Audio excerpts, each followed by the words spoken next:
and things such. Life is alive, and so am I. Chapter 1. I rolled over and glanced at the alarm clock on the nightstand.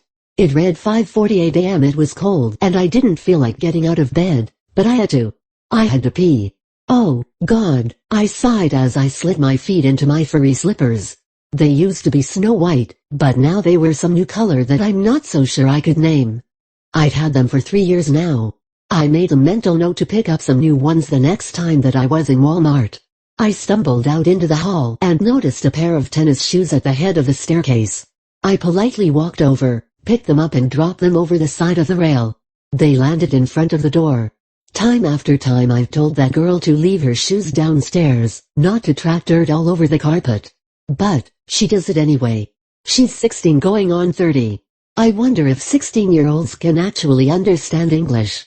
I'm not so sure that she isn't some type of space alien or something. Every time that I say something to her, she turns her head sideways and rolls her eyes. I don't know, maybe that's how they communicate wherever it is that she's from.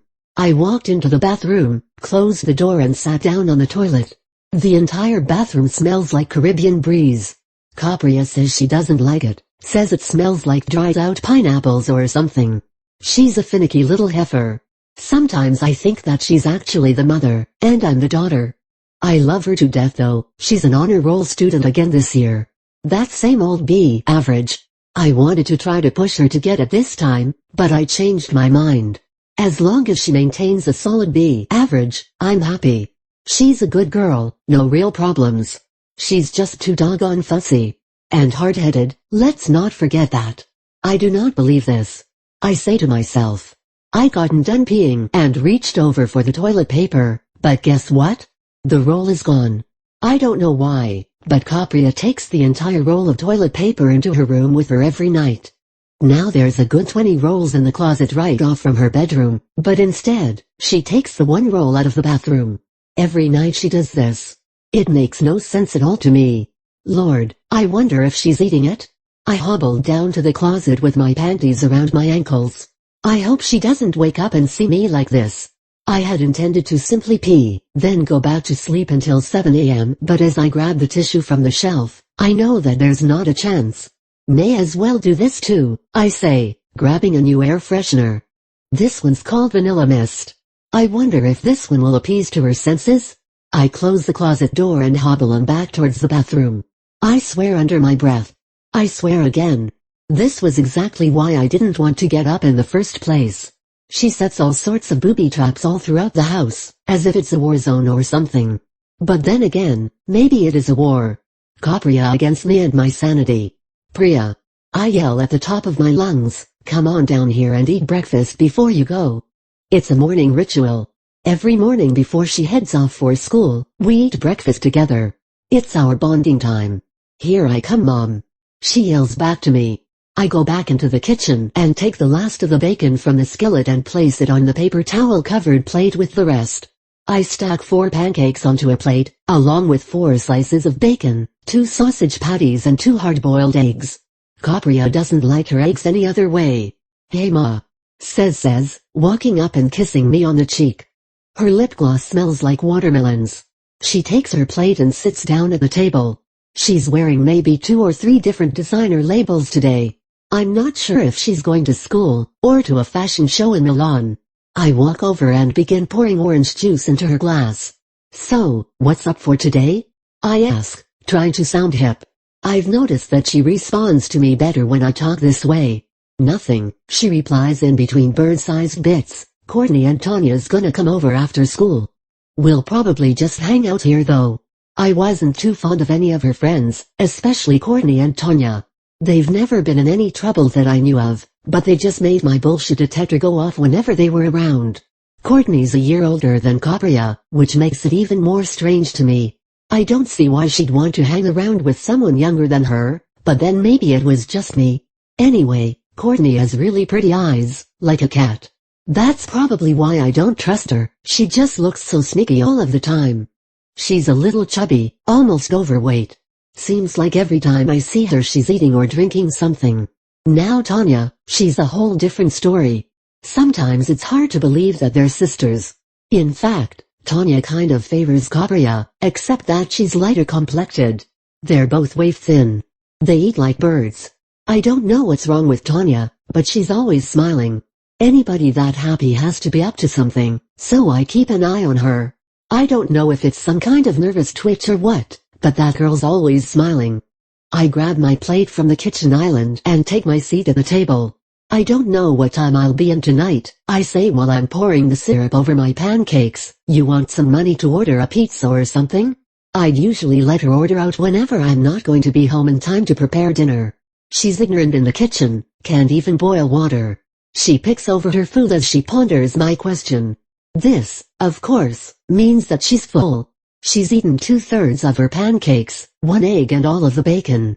She shoves her plate into the middle of the table and gets up. She's going for more orange juice. I reach onto her plate and take the 1 remaining egg and 2 sausage patties. This is another one of her war tactics, trying to destroy my figure. Lord knows how hard I fight to hold on to this size 6, but if I don't eat it, she'll just throw it away. She fills her glass, puts the carton back, then closes the refrigerator. No, I don't need any money, she says, drinking her juice and then putting the glass into the dishwasher. Dad sent my allowance this week, remember? That was right, he did. Her father, Marlo, sends her $150 a week for allowance. I called myself getting on his case about it, because to me, it was a stupid idea.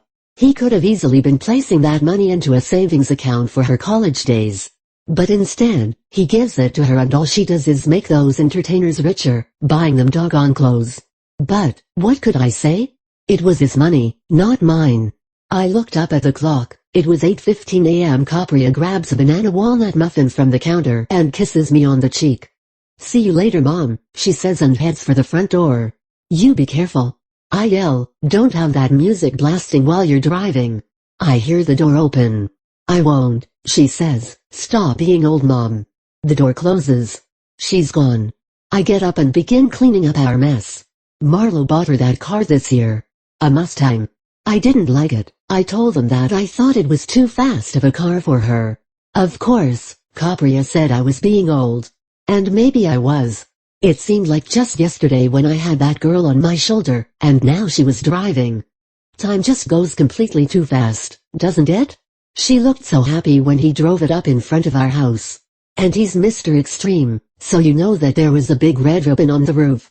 Marlo was a decent man, he could be, if only he could stop drinking so much. We separated 6 years ago, a few months after Capriya's 10th birthday. I just couldn't take it anymore. I just couldn't stand there and watch him drink himself to death. So, I left. I got tired of arguing and fighting, so I just let it go. There comes a point where you just have to love and let go, so that's what I did. I grabbed Capriya and as much of our stuff as I could fit into my little putt-putt and took off. I secretly hoped that our absence would be enough to make him sober up. But I finally gave up hope after about 3 years, realizing that there is no way to stop a determined man. But, much to his credit, he never lost that job.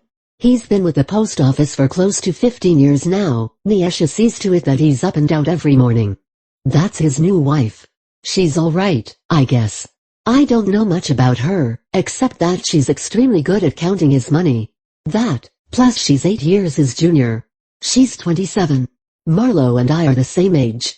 He's 35 and I'm still 19. They've been together for 2 years now. I don't know what he sees in her. She looks like one of those little porcelain dolls. Swears she's black. But, it doesn't really matter to me. As long as when Capriya needs something he takes care of it, I'm happy. I never tried to get any alimony or child support.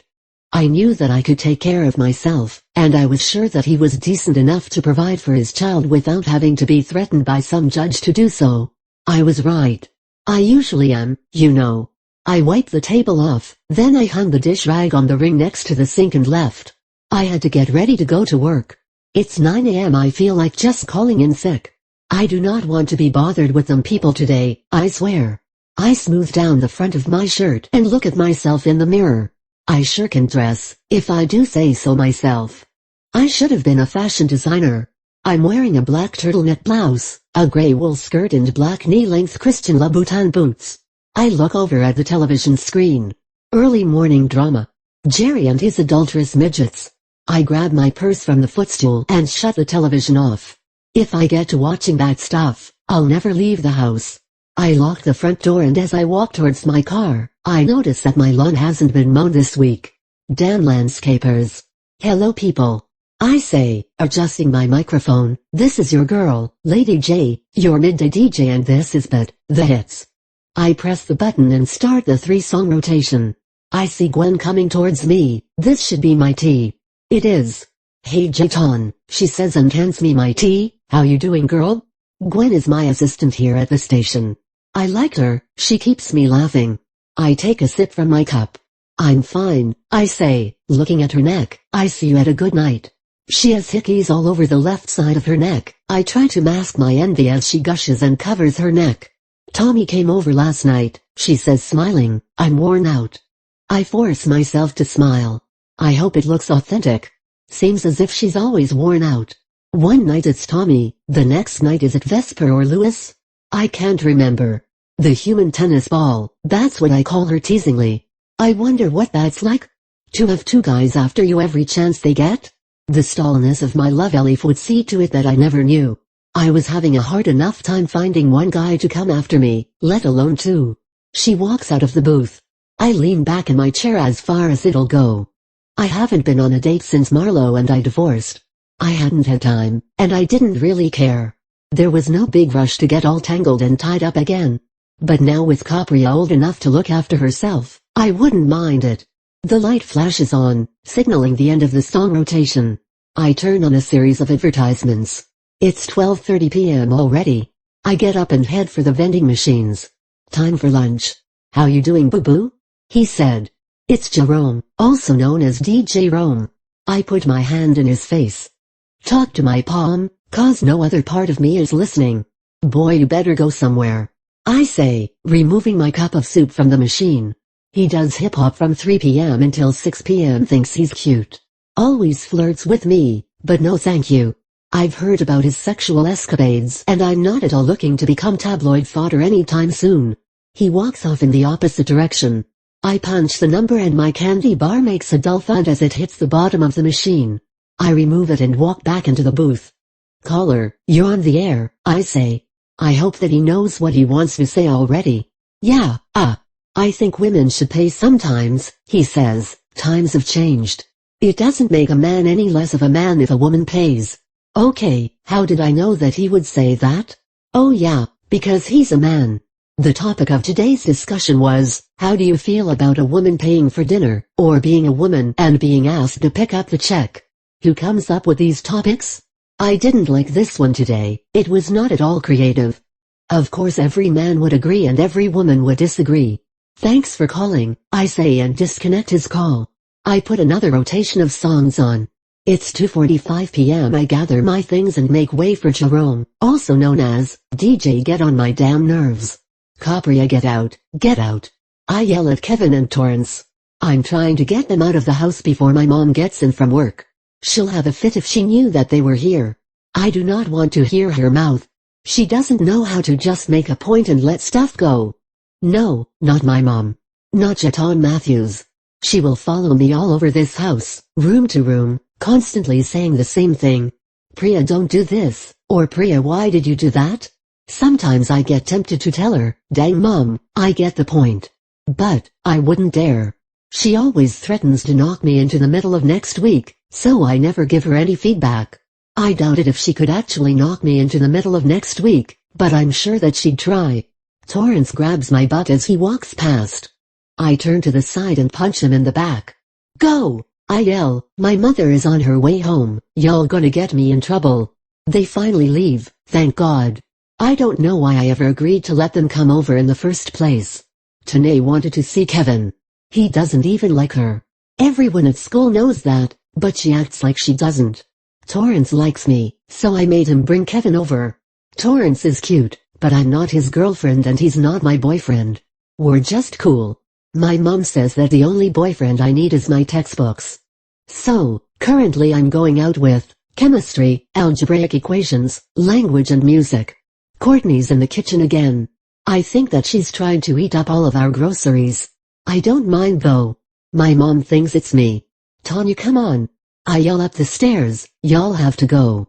She's up there sending Kevin an email. He just left and she's sending him an email already. She's sprung. I'd hate to be around when he finally breaks the news to her. Here she comes now. Good. Call us later, Courtney says. She's eating a slice of pineapple upside-down cake. I wave at them. Okay, I say and shut the door. I wanna hurry and clean the house before Mom gets here. I go in the kitchen. I'll start here. Jayton, this damn girl has lost her mind. I'm sure that I've told her nappy-headed self to stay out of my room. So, why doesn't she listen? Lord, does she want me to beat her down? What? What is it, Lord? I told her that I will knock her into the middle of next week. Does she think I'm playing? And now, my earrings are missing. If she wants to wear diamonds, why doesn't she buy them? Capriolash Matthews. I say, bring your frail self in here, right now. Let me see what else is missing before she comes. That looks like all. Where is she? I know that she hears me. Her room is right next to mine. Matter of fact, let me go and see what she's doing. I open her door. She's sitting on the bed with those big headphones on, reading a book. Trying to play the innocent role. Where are my earrings? I ask, placing one hand on my hip and looking around her room.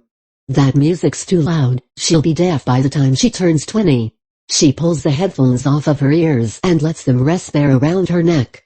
What? She asks. She should be an actress, I swear. Keke Palmer, Miley Cyrus and Selena Gomez combined don't have anything on her. I grab a pillow from her bed and fling it her way. Where are my earrings? I almost screamed. I absolutely hate repeating myself. She gets up from her bed. I don't know where they are, Mom, she replies. I haven't been in your room. Maybe I'm just crazy. Maybe I never had any diamond earrings. Maybe K Jewelers just sends me these bills for the fun of it. I fold my arms across my chest. Well, they're missing, I declare. Now she's getting that look in her eyes. You know that, I should have known better than to leave them upstairs unattended. Look. Cabria, why were they in my room anyway? I ask as she walks past and in the direction of the bathroom. Mom, I don't know, she replies. I'll find out who took your earrings and get them back for you, okay? I follow her to the bathroom. She closes the door. That's okay, I'll just stand right here. No, it's not okay, Cabria, I snap back. How would you like it if I allowed my friends to come over and rummage through your things? She mumbles something under her breath. Sounded like she said that I don't have any friends. What did you just say? I ask. Don't think I can't hear you, I have good ears. You better just make sure that my earrings magically reappear. The phone rings. I walk down the stairs to answer. She opens the bathroom door and darts back inside of her room. She thinks it's over. I'm not done with you yet. I warned her. The phone rings again. I picked it up. You have a collect call from Corday, in the East River Correctional Center. To accept this call, press 1. For Spanish, press 2. I know doggone well that this heifer has not been accepting collect calls from prison. I'm tempted to call her down here. But why? She'll just lie and lie and lie. I wish I know some of that Chinese torture to get her butt to tell me the truth. I'm curious to see who this Corday character is. Furthermore, where does he know my daughter from? I press 1. Thank you for accepting this collect call, the automated voice says. Please go ahead. Hello, can I speak to Leah? He asks. I don't know, maybe that's her code name or something. I pick up the phone and walk into the living room. First of all, I begin authoritatively. Do you know how old Leah is? I sit down on the couch. He's stalling. I guess he's trying to drum up a lie. What is this, some kind of game? He asks. Of course I know how old my mother is. She's 65 years old. And who are you, the maid? Ooh, he's good. I wonder how they convicted him? He sounds so convincing when he lies. And did he just call me a maid? Listen, little boy, I don't know who you are or where you know my daughter from, but she's too young for you, I informed him. He lets out a sigh. No, you listen, he says, sounding kind of teed off. First of all, I'm 30 years old. I haven't been a little boy in a long time. Second of all, is this 846-0576? I put my hand over my mouth. He has the wrong number. And I've been talking smack to this convict. Oh, Lord. He's probably gonna send some thugs over here to beat me up. Wait. He has my number, not my address. Thank God. No, it's not, I say, trying to sound uber nice. This is 854-0696, you must have dialed the wrong number. Damn, you're right, he says with a light chuckle. I'm sorry. I pick the phone up and walk back into the foyer. No, that's all right, I say. You don't have to apologize. It was an honest mistake. He starts laughing. Did I say something that was funny? I don't think I did. But, I don't know, he is in prison. Maybe he's crazy. Ooh, let me get off this phone. Can I ask you a question? He says. I hope that he's not about to ask me to send him any money. I place my hand on my hip. This should be good. Yeah, sure, I respond with a hint of sarcasm. You can ask me a question. Are you by any chance, Lady J from Butt? He asks. My heart begins to thump. How does he know me? Oh God, don't tell me that I've got a stalker. If so, then they're gonna have to start paying me more cause that was not part of my original contract. I walk back into the living room. Yeah, that's me, I stammer. How did you know? Capria comes out of her room and heads into the kitchen. How did I know? He asks incredulously. I listen to you every day, that's how I know. You have a really soothing voice, your personality ain't all that bad either. I try to suppress my urge to laugh. I just love getting compliments on my voice. But wait, he's in prison. Does this even count? Who is that? She asks. Capria's all up in my business. I shoot her away. Gone. I snapped at her. But, she doesn't go. Instead, she moves in even closer. And brings that big bag of chocolate chip cookies with her. She knows that she's not supposed to be eating in my living room. But I guess she thinks she can get away with it because I'm talking on the phone. She comes and sits directly up under me and places her ear to the receiver. I take a cookie out of the bag. If you can't beat them, might as well join them. I push her away. No, I say, that's just my daughter being nosy. I don't have any man, I'm divorced. Capri is jumping up and down, trying to get my attention. I pick up a pillow and throw it at her. She moves out of the way. Girl, carry your butt upstairs, I say sternly, and stop trying to act like we're cool, cause we're not. Go find my earrings. She turns her head sideways and rolls her eyes. It looks like she's having a seizure. I've been divorced for 6 years now, I respond to his question. My daughter's name is Capria, she's 16. He doesn't sound crazy to me, he actually sounds normal. I thought they said everyone in prison was crazy? Let me find out. I've been in here for a while. He says, as if simply answering the question brings back some almost forgotten pain. I'll be released in 2 years. I'm from Diversey Estates, born and raised. It's also where I committed my crime. That's what I wanted to know. What was he in there for? I could easily check it out for my own safety purposes, but I'd rather hear it from the horse's mouth. This call will be cut off in 5 minutes, the automated voice informs us. I look at my watch. It's 8:25 p.m. I've been on the phone for 25 minutes. Sure doesn't seem like it. Listen, Jeton, he begins, they're about to cut us off. Can I have your address? It's much cheaper to write than it is making these phone calls. Can he have my address? Who said that I wanted to receive a letter from him? Let me think, this phone's about to be cut off. Yeah. Get a pen, I reply. What am I doing? Was it something up in that cookie that made me lose all of my good sense? Maybe that explains Capria's bird-brained antics. I got a pen right here, he says. Do I really want to give him my address? But then, what's the worst that could happen? He doesn't get released for another 2 years. At least that's what he says. Okay, here it is, I say hurriedly, 815 Tarver Avenue, click. This phone call has been terminated, the automated voice warns without the least bit of sympathy or compassion. Capria, hello, can I speak to Tanya? I ask. I hope that she's home. I can't believe she stole my mom's earrings. I know that I should have made her come downstairs. So much for being able to trust your friends. Hello? She answers. I'm sure that she knows why I'm calling. Maybe she doesn't. Why did you steal my mom's earrings? I yell into the phone. You had no business being in her room. I hope you know that you got me in trouble. She's not saying anything. Cabriya, I didn't steal them, she says in an embarrassed tone. I just tried them on, and when you called me I got scared. So I threw them in her dresser drawer. Okay, so I'm safe. But wait, maybe not. This is my mom that we're talking about here. Even though her earrings are there, she'll still drill me about Tanya being in her room and stuff not being put back where it was found. I wonder if all mothers are as crazy as mine. Okay, I reply. Look, I gotta go. My mom's on my case right now. Bye. I didn't feel like talking to her. And besides, my mom was right. She had no business snooping through her things. Speaking of my mom, I wonder who that was that she was talking to on the phone? I know it was a guy. I heard his voice. Oh well.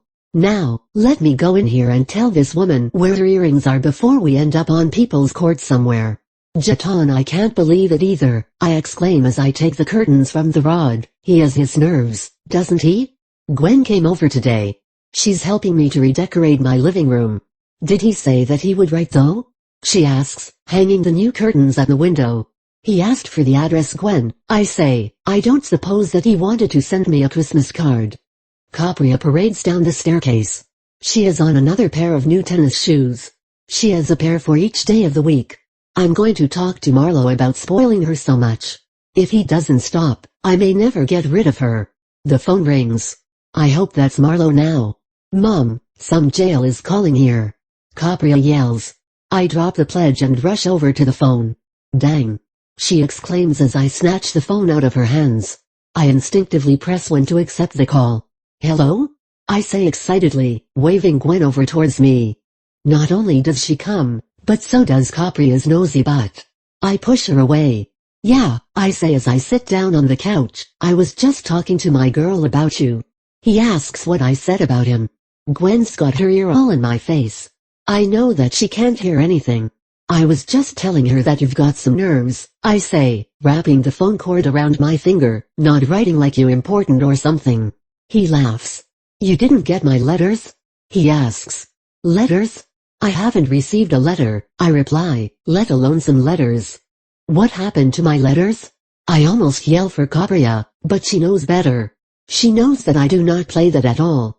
If you don't pay bills, you don't go through mail in my house. I wrote you 2 letters over 2 weeks ago, he says, tinges of disbelief peppering his tone. You should have gotten them by now. My heart started beating fast. I'm getting anxious. What did the letters say? Where did they go? Well, I didn't, I respond, allowing my frustrations to show, so I'm going to have to call the post office. I can't believe that I'm actually upset about this. Cabriya and Gwen are too doggone nosy. I move into the broom closet. I laugh at myself. I feel like a teenager or something. Isn't your address 815 Carver Avenue? He asks. Whoomp, there it is. He's been sending my letters to someone else's residence. No honey, I say with a smile, my address is 815 Carver Avenue. I don't know who you've been writing to. I feel like some type of mystery detective or something. Damn, I messed up, he says. I thought you just weren't going to respond. I roll my eyes. I catch myself. That's what they do on Cabriya's planet, not mine. So, tell me, I say, deciding to simply throw caution to the wind, why don't you have a girlfriend already? Cabriya, go ahead, Tanya urges, handing the blunt to me. I don't like it. The stuff stings. But, everyone else in the car has at least taken a drag. So, I go ahead and do the same.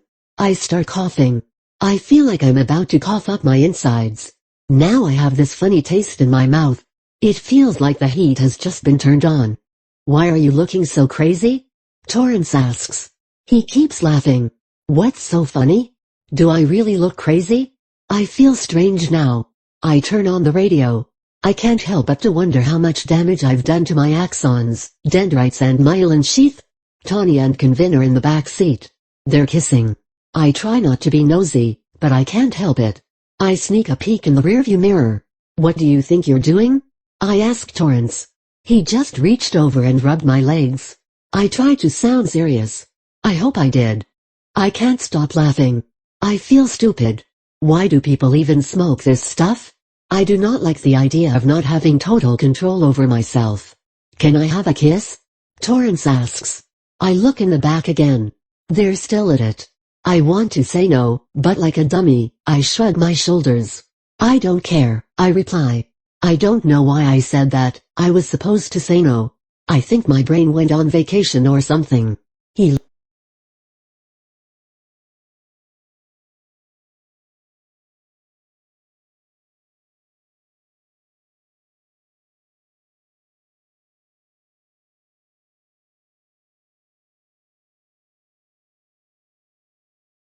Jatan. I look in her room. She's knocked out cold. She still has her clothes on.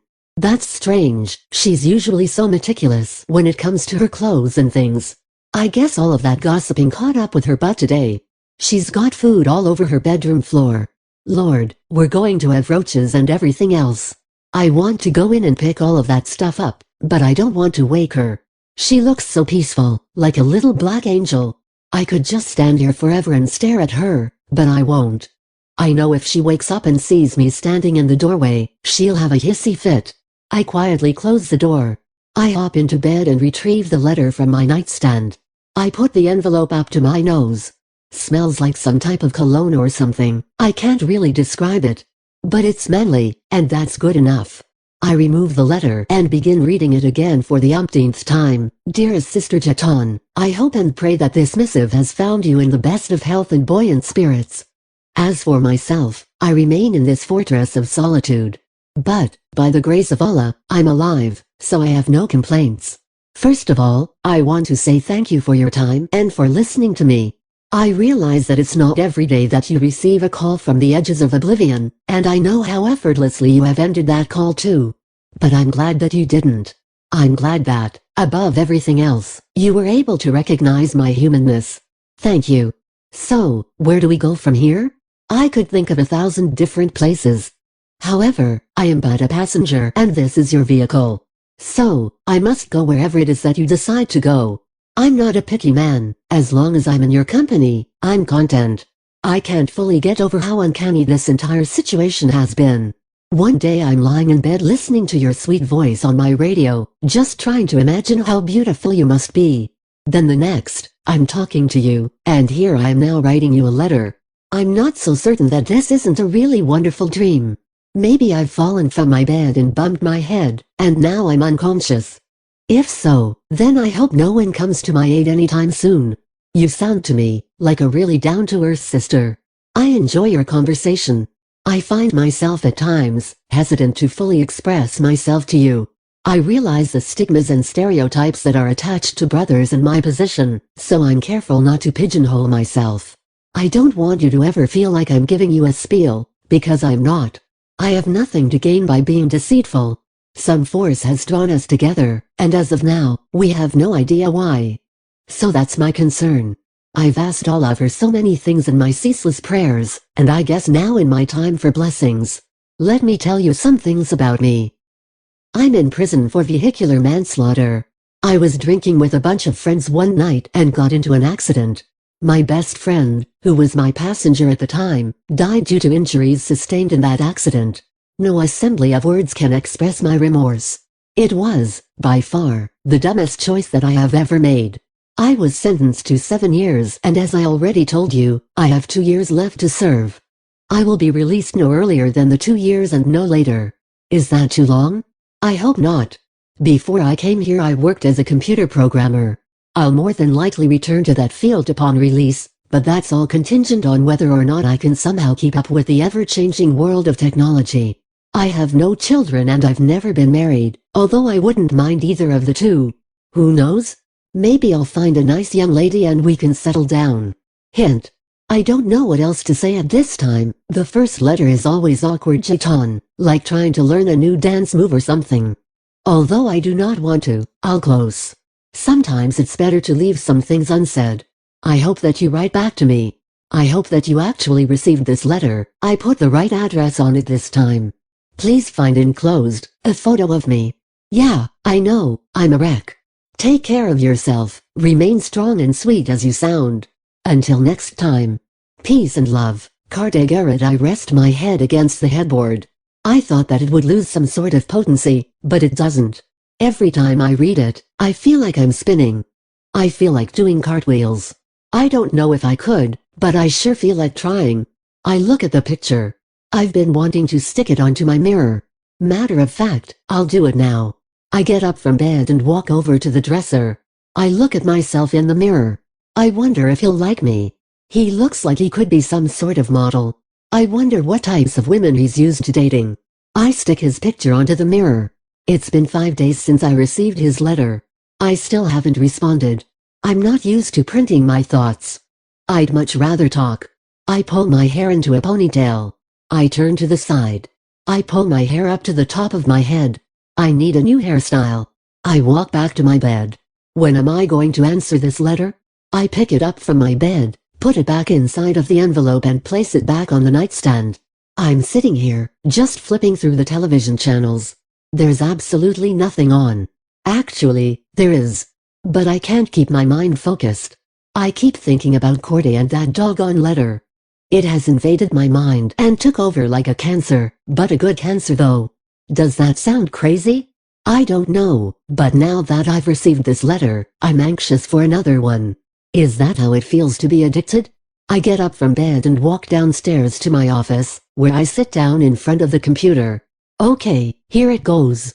Dear Corday, I apologize in advance for my tardy response. When I first read your letter I knew immediately that I would indeed write back to you, but I had no idea just what I would say. I still don't, for that matter. However, I decided to wing it because I didn't want to keep you waiting for what surely could have been eternity. So, bear with me. First of all, I think that it's really unfortunate what happened to your friend. Secondly, I am totally against drinking. Alcohol destroyed my marriage to Capria's father. I hope that you have no intentions on drinking upon your release. Is 2 years too long? I don't know. It could be, depending on what I'm waiting for. I wouldn't wait 2 years to see my paycheck. I wouldn't wait 2 years to clean my refrigerator out. And I definitely wouldn't wait 2 years for some loser to deceive me. But, if it was for a truly worthy cause, then I'm sure that I could wait for as long as necessary. I wouldn't mind getting married again. Another kid? I don't know about that one. Right now, I'm on a countdown for Capria to graduate and head off to college. Then I could resume with my life and some of my hobbies. I'd put all of that on hold some 16 years ago when she was born. So, I'm not too sure that I really want to do that again. But, 1 out of 2 isn't all that bad, right? What kinds of things have you asked for in your prayers? Not the typical guy stuff, I hope. You know, a bigger television set, the Bears win another Super Bowl, etc. Smile, only kidding. You appear on the surface to be a really nice person, and I only say appear because I don't really know you. You don't have to worry about being plagued by any stereotype, okay? I accept you on the basis that you've presented yourself, period. And don't worry about sounding deceitful or as if you're running a spiel on me, okay? I'm not at all naive. I've been around the block a few times. Furthermore, I have this really neat bullshit detector and it goes off anytime anyone's trying to be slick as okra. It's kind of like a car alarm for the heart. Maybe something has drawn us together, I can buy that. It helps me to justify why I didn't hang up on you initially. But I'm glad that I didn't. I too enjoy your conversation. Where do we go from here? That's a very good question. How about we be smart? How about we just go with the flow of things, and not complicate matters by affixing any titles? How does that sound? That way, no one can really have any expectations of the other. I don't want to get stuck under some title and not be sure if I can fulfill the expectations, you know? I have pre-existing conditions, personal life, daughter, job and so forth. So, let's be safe for now, okay? We'll call this an exploratory period. Maybe we'll find gold, maybe we won't. But let's at least try to enjoy the trip. It's 2:34 a.m., I'm sure that all normal people are asleep. But I'm up writing to you. I need to rest because I have to work in a few hours. I have to feed my daughter. Thank you for your letter, I keep it under my bed. Do you have this effect on all the girls? And you're not ugly, you're just not pretty. Just kidding, I don't like taking photos of myself, sorry. But I'll tell you what. If you're good and you say your prayers every night, I just may surprise you one day. I'll close for now, take care of yourself and keep your head up in that place. Sincerely yours, Jeton Monet Matthews. PS. So far, you've earned yourself 15 brownie points. Would you like to quit now and leave with a nice parting gift? Or, do you want to go for the grand prize? I pulled the pages from my printer and folded the entire letter. I didn't want to reread it. I didn't want to second-guess myself. I stuffed the letter into an envelope. I grabbed a bottle of Chanel No. 5 from my dresser, spray it on the inside of the envelope and seal it. I feel like going to the mailbox right now. I look at the clock. It's 2:55 a.m. I must be going crazy. I toss the envelope onto the dresser. Let me carry my butt to sleep. Part 2. 1 month later. Capria. I don't know how to do this. I read the directions over. Pee on the stick? I say to myself. I sit down on the toilet, then I put the stick up under me. Here goes nothing, I say. Come on. I really hate this. Now I'm nervous. I can't pee. I squeeze harder. Okay, here it comes. I look at the stick. There's 2 lines on it. I forgot what the 2 lines mean. I grab the box from the wastebasket. Where's the directions? I ask myself as I search the box. Oh, here they are. Okay, the 2 lines mean. I drop the box and place my back on the bathroom door. Jeton. I give the man my driver's license and step back from the desk. I don't know if he's a security guard or a police officer, so I don't speak to him. I'm here to see Corday Garrett, I say really politely. He doesn't look up from his desk. I wonder if he heard me? I wonder if he even cares? He slides my driver's license back across the desk. I pick it up. Go that way, he says, pointing his finger to the left. I don't like his attitude, like he doesn't want to do his job or something. They should never give black folks power, I swear. I walk into this large room and immediately want to walk back out. I know that they're not expecting me to put myself through this. I fold my arms. You coming in? The lady asks me. I'm not sure, so I just stand there. Do I have to do this in front of all of these people? I ask, waving my hand from side to side. I am not at all feeling this. I don't even get undressed in front of my daughter, let alone a room full of strangers. The lady looks at me as if I've just said a bad word in church. Yes, you do, she snaps. There's no special treatment. I remove my bra and hand it over to her.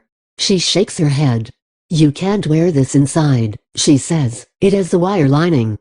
She tosses my $24 bra to the side, as if she paid for it. I continue with the search and hand over my panties. All eyes are on me now. I wonder if this is how exotic dancers feel. Like an object to be gawked at, devoid of human sentiment. I get dressed hurriedly. They all turn away, clearly disappointed. I feel like saying something really snappy, but to what avail? This is what one must endure when you wish to display any semblance of love to society's undesirables. Let me shut up, don't nobody want to hear my preaching anyway. I enter the visitors' waiting area, and just feel like leaving altogether. I step over the hordes of strollers and toys that litter the floor as I make my way towards the one available chair that I see. It's in the corner. I keep reminding myself that this is a prison. With all of these doggone kids running around, it feels like a preschool or something. I sit down next to this really pretty girl with blonde cornrows. She has 2 babies. I smile at her. I look at my watch. It's just now 7 a.m. 1 more hour to go. Boy, get your ass over here and sit down before I knock your damn head off. The pretty girl barks at her son. He's probably 4 years old. She snatches him up by the collar of this little Chicago Bulls jersey. Sit down somewhere. She growls, I'll be glad when your daddy gets out, cause I'm tired of this shit. I lean over a little. I hope that she doesn't start beating this poor baby for just being a baby. I wonder how long she's been making this 8-hour trip. I'm tempted to ask, but I'm afraid that I may get snatched up next if I do. Here comes this tired-looking woman again, about to call off names. I feel like I'm in the studio audience on The Price is Right, just waiting on that man in the shiny jacket to call my name. Olivier, Alarcon, and Massey, she rattles off, then walks back out of the room. I look at my watch again. This lady really needs to hurry up before I get up and leave. This is just too much hassle for me, for real. I walk into the visitor's room and sit down at the first unoccupied table that I see. I'm frustrated. I'm exhausted and I'm hungry. If it wasn't for Sister Joel recognizing me from last year's summer bash at it, I'd still be sitting in that overly crowded waiting area. I'm happy that I'm not, but equally sad that my semi-celebrity status is the only reason. Where in the world is this man? I look towards the door. Nope. It's my fault. I shouldn't just stayed my butt at home, but no, I want to surprise people and stuff. Huh? Never again. I betcha that. I rest my head on my hands. I do not know how people do this more than once, I really don't. Girl, get up, he says, gently touching my face. I jump to attention and immediately check the sides of my mouth. Good, no saliva. I must have dozed off. Hey, I say as I get up from the table and give him a hug. I'm fully awake now. He doesn't look like his photo. He actually looks better. As we embrace, I can feel how hard and obscenely muscular his body is. I force myself away. So, you happy? I ask, employing my feminine wile and striking my Fashion Week pose. He smiles. His teeth are perfect. Baby, I was happy the first time that I heard your voice, he replies. Yeah, that comment alone was worth all of the bees that I've endured on this trip. We sit down. I play over a cinnamon raisin muffin as we talk. I'm starving, but I'd never eat in front of him. He's telling me about his days and nights in this place. It's not the most interesting banter that I've ever had, but I stare into his eyes intently, as if he was explaining to me the mysteries of the universe. I notice his lips. They're nice. I wonder if I should kiss him? Or, maybe I shouldn't. Nah, I'm definitely kissing him. Attentional visitors, the officer yells, visiting hours are over, please make your way towards the front door. It's that white woman again. I seriously dislike her, and to the nth degree now that she's awakened me from my Corday-induced trance. So, you coming back or what? He asks as I stand in front of him nervously. I give him the, boy you already know that I am look. Yeah, I reply, I'm coming back. But not to see you, I'm coming to see one of my other men. We laugh. Visiting hours are over, she repeats, please make your way towards the front door. I feel like running over there and just tackling her little frail butt. Come here, he says as he grabs me around the waist. His stomach muscles are just too doggone hard. He leans over and kisses me. I feel as if there's electricity shooting through my entire body. I put my hands on his back. I walk out of the visiting room, as he stands there watching me. I smile. Call me, I say, forming an imaginary phone with my thumb and pinky finger. He nods in agreement. I walk past all of the officers as they stare me down, but I don't even care. I feel 15 years old again. I'm not about to let them steal my glory. So, I guess this is why women make this treacherous trip week after harrowing week. To come and get that electrical, mental, sexual charge. As I wander out of the front door, I laugh aloud all of a sudden. I have no clue why. The elderly couple walking beside me looks, nods their heads and picks up their initially casual stride. They probably think that I'm a crazy woman. And, so what if I am? Part 3 4 months later. Jeton. Hello people, this is your girl, Lady J, I yell into my microphone, and today we have a good topic to discuss. Gwen just looks at me and shakes her head. I finally told her about going to see Corday, and that's how we came up with the topic for today's show. I want to know, I say, looking back at Gwen, would you ever date someone in prison? Call me up at 599-bit and let me know. I turn on the song rotation. Girl, you butt is just showing out. Gwen says, just tell the whole world, why don't you? I laugh and wave my hand at her. We have 3 million listeners, so basically, I could just tell the world. But, so what? I'm happy for once and I just want to make sure that someone else notices, that's all. I get up and head for the vending machines. You acting like you're about to get married or something? Gwen says. She followed me out into the hallway, why I don't know. Maybe she's jealous because now she's not the only one with a man in her life. I drop several coins into the machine and punch in my numbers, 27 chocolate cakes, 30 hot wings and potato wedges. I didn't say that we were getting married, I reply as I move closer, but what if we were? I remove my food from the machine. She stares at me with her mouth agape, in clear and utter shock. I grab Anestia and head back into the booth. Wench, you don't even know nothing about this dude, she quips, following closely behind me. What if he's some sort of psychopath or something? I shrug my shoulders and sit down. I know that you did not just say, so, she says pulling up a chair right now next to me. You have lost your mind, and he ain't even gave you none yet. I put my headphones on. I'm tired of hearing her now. I eat my lunch as I listen to some new female R&B artist. She sounds tone deaf, but I don't take my headphones back off. The lesser of two evils. But, caller, you're on the air, I say. It's a female, good. I take a sip from my tea as I wait for her to begin. Hey girl, this is Valerie and I'm calling from work, she stammers. I don't think that I could be with a man in prison because it's too unrealistic. I want to just move on to the next caller, but I'm really interested in her comment. Why is it so unrealistic? I ask, trying to mask my frustrations. She lets out an exasperated sigh, which tells me that she's speaking from experience. And obviously, a bad one. Guys in prison are just full of crap. She says, oops, I'm sorry. Can I say that? I encourage her. They'll say and do whatever it takes to keep you, she continues, but when he comes home, you'll probably never see him. He'll laugh at you for being stupid enough to stay. I want to defend Corday so badly right now. Just because somebody played on her, that doesn't mean that everyone who's in prison is the same. But then again, what do I know? How can I be so sure that I'm not being laughed at right now, you know? The thought alone sickens me. Okay girl, I say with a phony laugh, you better get your butt off that phone before your boss comes. She laughs. I cut the call off. I wish I would have never brought this topic up, because now I'm second-guessing myself. I hate that. I put on another rotation of songs. Capria, so, your mom still doesn't know? Tanya asks while she stares at my stomach. I shake my head no, so when are you gonna tell her? She asks. I fix my t-shirt and pull it back over my stomach. Duh, I say, never, stupid. Not unless she finds out on her own. I walk out of the bathroom. At first I was kind of mad at the fact that my mom hadn't noticed, but now I'm happy. I'm glad that the jailbird takes up all of her time, cause now I can deal with this peacefully. At first, I wanted to have an abortion.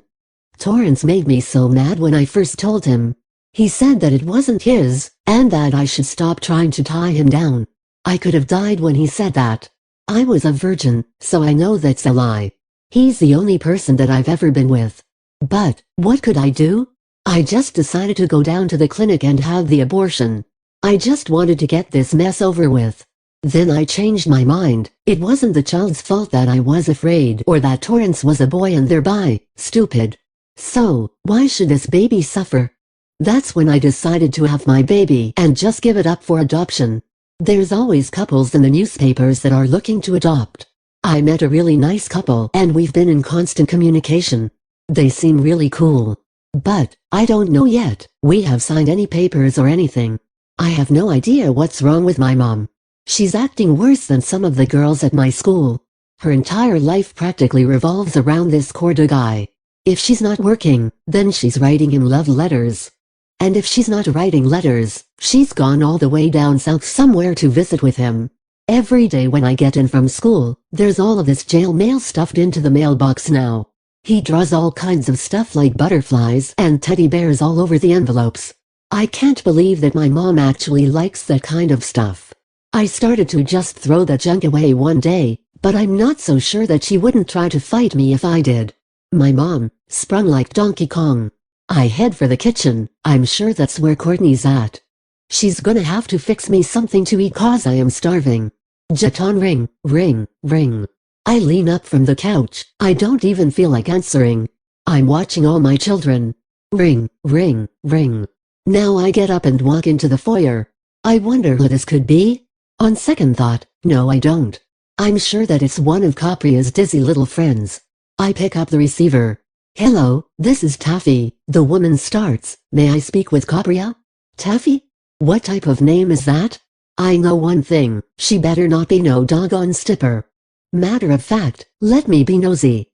Oh, yes, I say, may I ask the nature of your call? She sounded white. Oh Lord, a white stripper. Sure, she says, I'm calling in regards to the baby. My head snaps to attention. Baby? I ask, what baby? I know that she didn't say baby. She couldn't have. I'm calling in regards to the adoption, she replies. Wait, what did I miss? My heart starts slamming itself violently against my ribcage. Excuse me Taffy, I say, but I am Capria's mother and I'm completely lost right now. Can you bring me up to date here? I sit down on the arm of the sectional. I glance over at the television and shake my head. I grab the remote and shut it off. Who needs fabricated drama when you can have the real thing? I don't believe this. I'm sure that this is some kind of joke. Maybe I'm on punked or scare tactics or something. I hung up from Tiffy or whatever her name was nearly 30 minutes ago. But I'm still holding the receiver. I'm in shock. Denial. Maybe both. I don't want to believe that my 16-year-old daughter is pregnant, but if she wasn't, then that lady wouldn't be calling my home. Then, it all starts to come together in my mind. The oversized clothes, the increased appetite, the evasiveness. I noticed the weight gain, but I had no idea I really didn't. How could I have been so stupid? So blind? I know exactly how. Because I've been running around like a damn chicken with my head cut off, chasing Corday. And here it is my fucking daughter's bin. I can't even bring myself to say the words. And this little sneaky heifer. I could wring her neck. I might wring her neck. But, you know what? I'm not even about to get myself all worked up. I'm not about to have a stroke over this. But I do know what's taking place immediately. Them little bitches Tanya and Courtney ain't stepping foot in this house ever again. Never again. And as far as fast-ass Capria, I'm not going to say anything to her. I just want to see how long it takes her to say something to me. Or, maybe she thinks she's smart and slick enough to fool me forever? Yeah, okay. Capria. I yell, come on down here and eat breakfast. I've really been slipping. This is our first time eating breakfast together in almost 3 months. Mom, it's okay, she yells, I'm not really hungry. Yeah, right.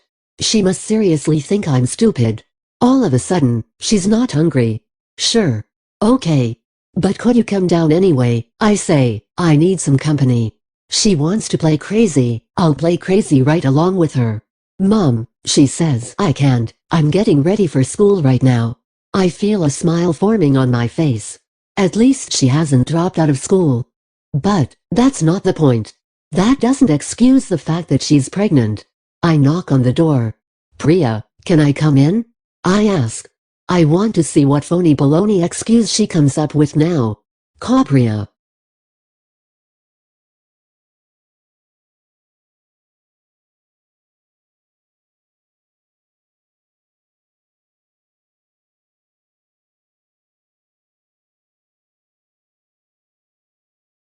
Capria, oh, God. What is wrong with this woman today? All of a sudden, she wants to come in my room and eat breakfast together and stuff. We haven't been eating together and she never wants to come into my room. I wonder if Jailbird broke up with her? Is that it? No, that's not it. And, if it was, she'd talk to Gwen, not me. I think she knows. Yeah, she knows. She knows, and she's about to try to kill me. I am not opening this door.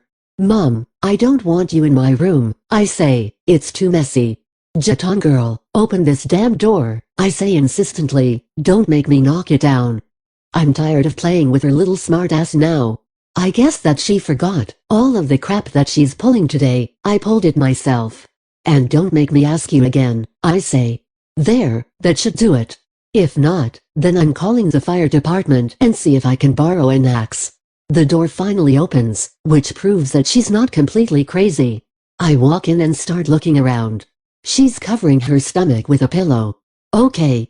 So, you weren't going to tell me nothing, huh? I ask. Now that I'm paying attention, I can clearly see that she's pregnant. I walk over to the bed and sit down. I wanted to be so angry at her, but I'm not sure that I have a right to be. I feel truly angry at myself. I'm the parent, and it all begins with me. Had I been all up in her business like I used to be, then something tells me that this would have never happened. So I'm just as responsible, if not more. I never realized how easy it is to screw up as a parent. Mom, please, she says. Then she gets up from the bed and sits at the study desk. I don't want to fight with you, okay? She continued, there's nothing that neither of us can do now, I'm already 5 months. I just look at her and tears well up in my eyes. Where does she get this courage? I had her at 19 and didn't have the slightest idea as to what was going on. And I was scared out of my wits. But I look at her and she's so much more mature than I was at 16 years old. I wipe my eyes. I didn't come in here to fight, I say to her, but we need to discuss this now. It's out in the open now. I'm lying like an oriental rug. I did come to fight. I came to yell, to cuss, to break stuff and anything else that you could imagine. But I lost my way, and couldn't find the nerves. She looks puzzled. I made a really dumb mistake, she says in a remorseful tone, but I'm handling it. I'm trying to be responsible. I'm sorry for betraying your trust. I get up and walk over to her. She wraps herself around my waist the way she used to do when she was younger, when she thought there were monsters under her bed. I run my fingers through her hair as I stare out the window. I wonder what Claire Huxtable would do in this situation. I hardly got any sleep last night. I kept tossing and turning, thinking about all that Capria and I had discussed. So I finally gave up hope of ever dozing off around 5 a.m. and got up. I've been in the kitchen ever since, making breakfast. You know, I see all of these talk shows tackling the issue of teen pregnancy and I would immediately dismiss it. I know that my daughter would never do something like that. But I was wrong, terribly wrong. I've decided to stop writing to Corday. Had I never started that, then I could have properly monitored my daughter's behavior. Besides, Capria says that she doesn't like the idea of me dating a guy who's in prison. Do I want to stop seeing him? No, definitely not. But, there's too much going on in my life right now. I have to be there for my daughter right now, everything else is secondary. I sat the orange juice on the table. Let me get this girl out of bed and feed her. Corday, dearest Sister Jeton, what's going on? I hope that you are well. As for myself, I don't know. I've grown accustomed to hearing from you, and now, your absence has forced me into this state of panic. I keep hoping that everything is okay there where you are, then when I flip the record over, I find myself retracing my footsteps to see if I've done anything wrong. One can never be too sure, so I ask you, have I done anything to make you stop writing? I find that my food doesn't have a taste now. The sun doesn't even seem to shine as much. I notice that I've been dragging my feet lately, and I never do that. I'm usually upbeat and standing tall. But, what's the sense of complaining? I know all too well the dangers associated with matters of the heart. But, instead of leaving well enough alone, I jumped over the fence and went for the fruit. Kind of how Adam did, in spite of God's forewarning against it. So if you are onto a new agenda, why not let me know? Do you think it's cool to leave a brother hanging in limbo? Personally, I don't. I think it's rather childish and unbecoming of you. I think you are a nice woman, nothing will change that. If I never hear from you again, I'll still care for you all the same. But, that's just it, I don't want to believe that I'll never hear from you again. My days with you were pleasant, now I'll hate my present state all that much more. I guess that I'll close for now, I imagine you being busy. I hope that's why I haven't heard from you, because you're busy. Take care of yourself, stay sweet and I hope to hear from you soon. Always Corday Garrett Jeton. I just look at the letter and let out a deep, exasperated sign. I feel like just tossing the letter into the trash like I did the last one, but that would be wrong. He's right, I do owe him an explanation. But, what do I say? My daughter's pregnant and rather than assume responsibility for your own inattentiveness, I've found it much easier to simply blame you. It doesn't sound too bad, but no, I have to be a woman about this. The woman that he obviously thinks I am. The woman that I know I am. But, what will I tell Capria? I promised her that I'd stop seeing him. But it just doesn't feel right, the way I've abruptly cut him off, you know? I definitely wouldn't like it if someone had done that to me. I always try to weigh in that manner, if I wouldn't like it, then chances are that the next person wouldn't like it either. I spring from bed and walk over to the mirror. I just stand there for the longest time, staring at myself until my eyes begin to zoom in and out of focus. I take a deep breath and exhale it really slow. Then, I start down the stairs towards my office. Even if I try to make everyone happy, I'd make someone angry, simply for trying to make everyone happy.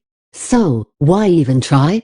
I light an incense and make myself comfortable at my desk. Isn't it a wonder how easily we can justify the things that we want to do when we want to do them? Dear Corday, hey, I received both your letters, thank you. I'm fine myself, just faced with some issues that I couldn't ignore. Things like what, you may wonder? Well, for starters, my daughter is pregnant. Under a different set of circumstances, I'd be ecstatic. But, she's only 16 years old, remember? Although I find you to be really, really interesting, I'm afraid that no one comes before my daughter. Not even myself. I'm really sorry for the way that I abruptly cut you off, but please know that it had absolutely nothing to do with you, okay? So, keep your head up and try to never let anything get you down. I don't really know what else to say at this time, I just wanted to give you a response. It was very nice to meet you, and if things were different, well, things would certainly be different. Take care, Jeton Matthews. I take my glasses off and stare blankly ahead of me. I didn't feel right after writing that, but what else could I do? I know a lot of women who would say, to hell with their daughter and do what their hearts desired.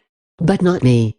My responsibility as a parent is to guide my child's life, and I cannot neglect that responsibility. I snap out of my trance and get off the computer. I have to go to work. Bills to pay. Part 4. 4 months later. Hello? Yes, my name is Jeton Matthews and my daughter's having a baby in here, I say to the girl sitting behind the front desk. Of course, she's on the phone and looking at me as if I've just interrupted some deeply spiritual conversation or something. Did she just roll her eyes at me? She did. I feel like snatching her across the desk, but instead, I just smile. Okay, your daughter's in room 304, the girl says, as if providing me with information isn't precisely what they pay her to do. I don't know if she's delivered already or not.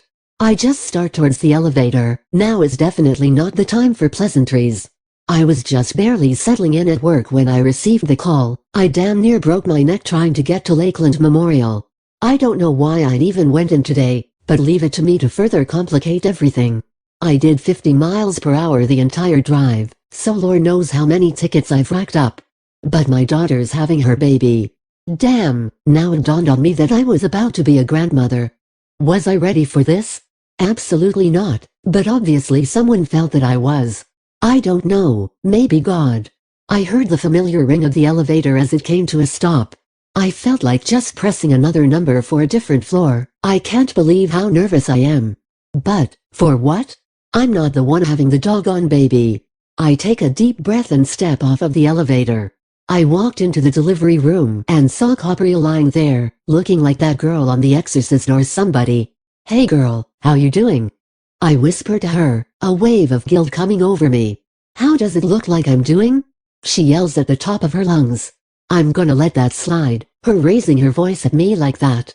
Besides, that really was a stupid question. She decided that she wanted to have an all-natural childbirth, no epidural or anything else. I just sat at the side of the bed, holding her hand and eating the ice chips that they'd brought for her. I was really and truly proud of Capriya, amazed by her display of strength.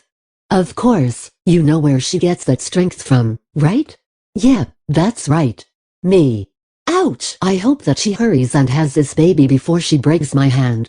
Ouch. I don't know if I actually remember when she delivered. I must have dozed off or something, but I do know one thing, I'll never forget the wails. I almost shot through the roof when I heard them. 6 pounds, 3 ounces of life named Karine Sunyata Matthews. Yep, she had a boy. The doctor said that she wished that all deliveries were this easy and effortless. There was no prolonged labor or any complications whatsoever. After the finger and footprints, then the pictures, the nurses took the baby to the hospital's nursery and Capriya collapsed.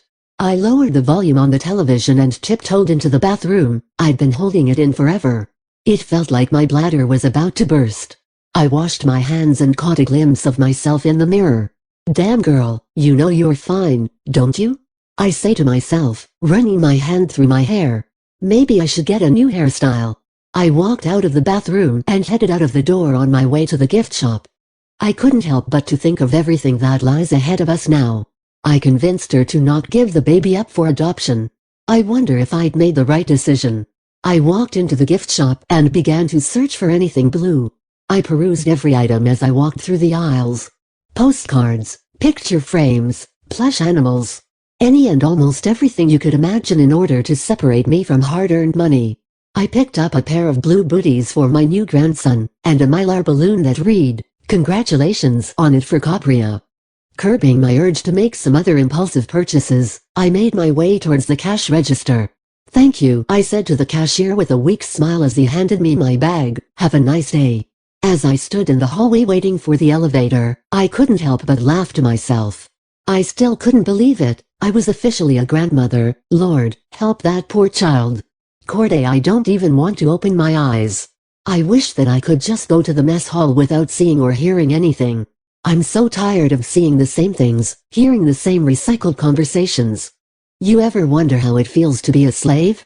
I read somewhere once that we are all slaves to our desires. Most people in free society probably considers this to be jail talk, but I agree with it. If you want money, that object becomes your master. I think that the greatest example has to be love. Love has enslaved mankind for as far as history can trace. Love is my master, and probably yours too. That's how I got mixed up with Jeton and got my feelings hurt. But it's cool. I'm getting over it now.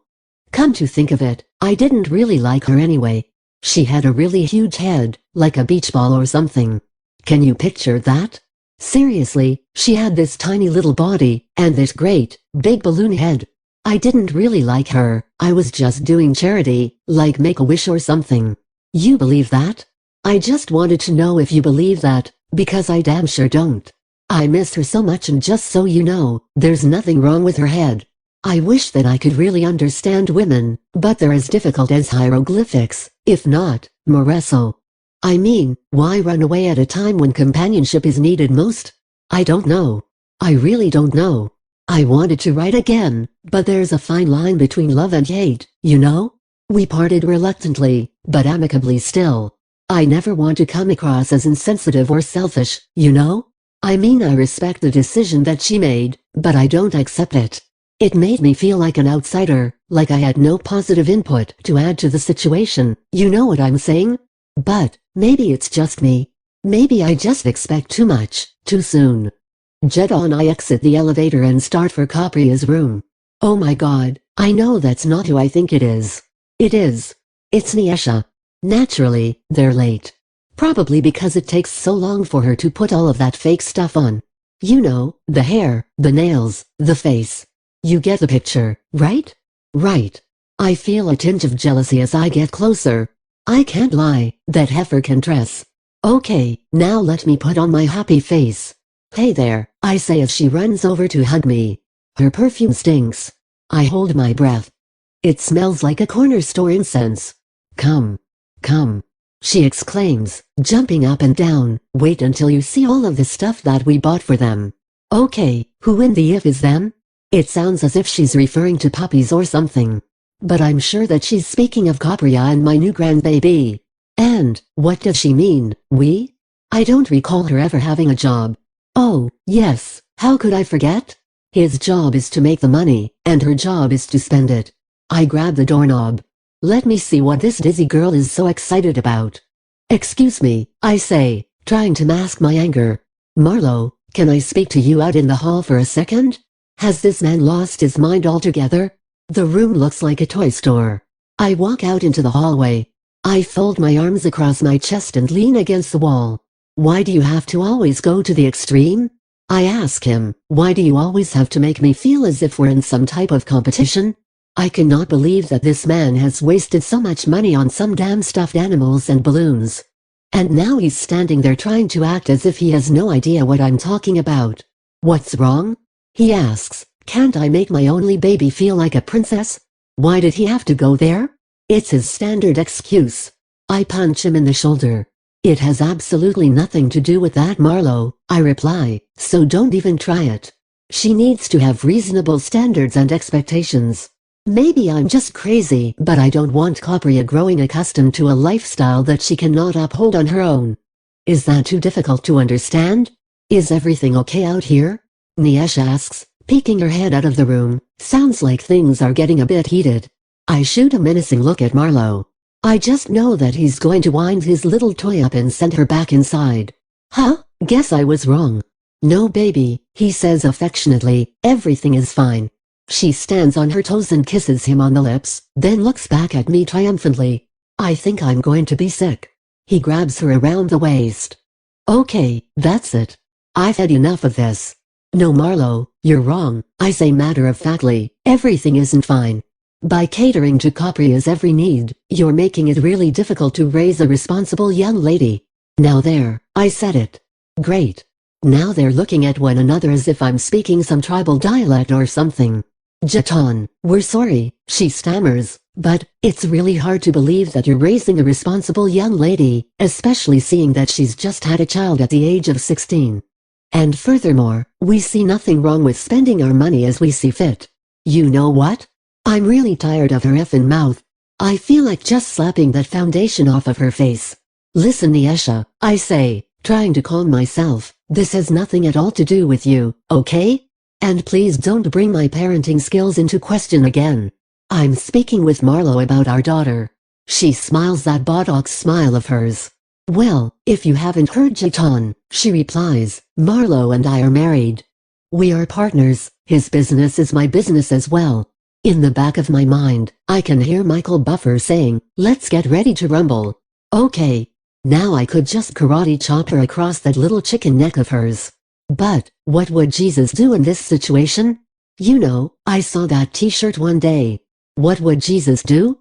I fixed my purse strap on my shoulder. I wasn't ready to leave, but I definitely needed to go. I need some air before I make a scene inside this hospital. I exhale and force myself to smile. You two have a nice day, I say. I'm going to leave for the day. They're just looking at me. I walk over and glance inside the room at Capria. She's asleep again. I creep in and kiss her on the forehead. I smooth her hair. She stirs and opens her eyes. She smiles faintly. I grab a hold of her hand. I got your back, I whisper, always. Part 5. 1.5 years later. How y'all doing out there? I yell at the throngs of fans surrounding the bit float. I love you too, honey. I love the back-to-school parade, and was really honored to be asked by my boss to ride aboard our float this year. It was nice to see so many black people together, and for something positive. Now, I don't know if all of these kids will actually be returning to school in a few weeks, but that's not the point. I smiled to myself.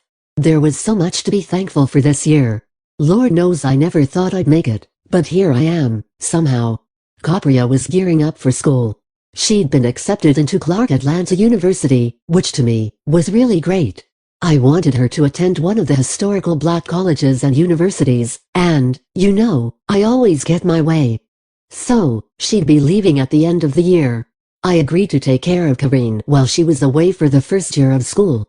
Sometimes I questioned that decision in the back of my mind, you know? Like, girl, are you ready to do this again? Can you do this again? Sacrifice. That was the topic of last Sunday's sermon. Sacrifice. Pastor LaWhite Streeter stressed to the congregation the importance of being willing to sacrifice for others. Just as Jesus did for us. I'd started going to church after watching an episode of Oprah, where she challenges us to do something that we'd been putting off doing. I had never attended church, because, I don't know. I just always felt like a sinner. I know that sounds terribly silly, but it was true. As I reached down beside me for my bottle of water, I noticed that someone was calling my name. Not my on-air name, but my real name. Jaton Monet Matthews. The voice sounded so familiar as I looked up and began to search the crowd, trying to see if I could match a face with the voice. I squinted as I peered, and then I heard it again, Jaton. I turned to my right and stood up. That's when I saw him. I almost fainted. I felt my knees getting weak, so as a precaution I sat back down. I couldn't believe it, but it was him. It was Carte. He was actually running on side of our float.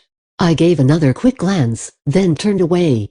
I was embarrassed, ashamed at what had taken place between us. What do you want? I asked with more attitude than necessary. Maybe I can discourage him. What do I want? He asked incredulously. I bit down on my bottom lip and closed my eyes. He looked so good. As he continued to run alongside the float, I noticed how toned his muscles were. I couldn't help but to think of the horse, Black Stallion. I need to talk to you, he said, trying to keep pace with the float. What is wrong with this man? I asked myself, then snapped at him again. Talk about what, Corday? Gwen and DJ Rome both looked at me and then to one another, a look of utter confusion on their faces. Jaton, I love you, he said. I buried my face in my hands. I couldn't believe that this was actually happening.